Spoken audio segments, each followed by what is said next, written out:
Obviously we go to many different venues all over the place. We've been working here all week. This is a really established angling club, and they've got many benefits here, one of which is mains electricity. So they've got access to full aeration systems, which they've sensibly installed in all three lakes. They've got splash aerators, which in my opinion are the best ones you can get, and they've got them on all three lakes. And when you've got a little intricate lake like this, which has got plenty of overhanging trees, huge amounts of lilies, and huge amounts of fry abundant everywhere, without permanent aeration. You don't have it on all the time, but without it installed and having access to it, they'd really struggle here, and they have done in the past.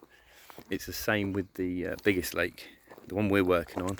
It's full of fish. All three lakes are really heavily stocked, which isn't necessarily a problem if it's managed, which the club are really taking on board now, which is great to see. The lilies can be managed by hand, just cut back, just to create safer fishing. I mean, they're lovely. I love lilies. I love that weeping willow, but again, it all needs managing and maintaining.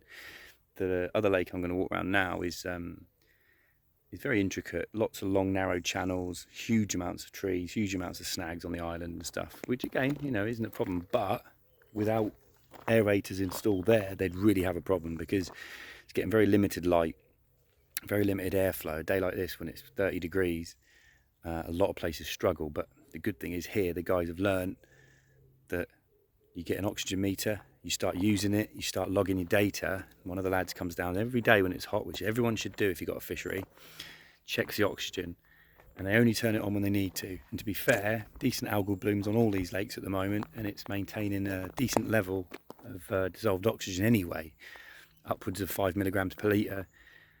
So they don't need the aerators on. So why would you put them on? You don't need to. They're there as a standby. You've got mains water here, decent toilet block. This club is, the fishing's obviously ridiculously cheap, but for what they've got on offer, it's a really impressive sight. Obviously we're doing what we can to help out reducing the bank erosion problems on that lake. We're going to come back here in the winter and survey all these lakes, and hopefully remove some fry and just move fish between the three lakes.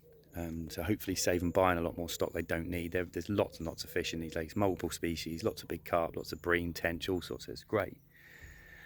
But yeah, if you can get, it costs the club money. They own this site, and one of the best things I think they did in the last 20 years is get electric down here. The climate's changing, and if you get to this time of year and you're saying, oh, my aerator doesn't work, I'm sorry, but that's just bad planning, but poor fishery management. You can't afford to do that. And we see it all the time when people wait until now, and then ring up desperate. Oh, the fish are dying because I haven't got an aerator, or I haven't got this, or I haven't got that. And most of the time in those situations, they haven't even done any sort of surveys. They haven't done any sort of practical work. They've just waited until there's a problem. And then it's not good fish welfare. It's not good fishery management. But down here, yes, there's a lot of fish. But to be fair, you can't have it better than this. There's loads of work needs doing, but there is at every fishery. Just maintenance and basic fishery management. But to have these full-time aeration systems with mains electricity, you can't beat that. But like I say, they're not on now. It's about 11 o'clock in the morning.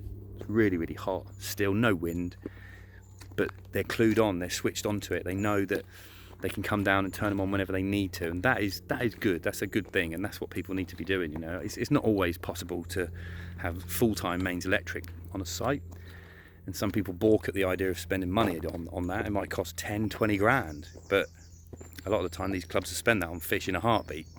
It's worth bearing in mind. These things will save your fishery and in times like this. But yeah, it's a really impressive place, so hopefully we can keep helping out in future. Oh, it's better in the shade.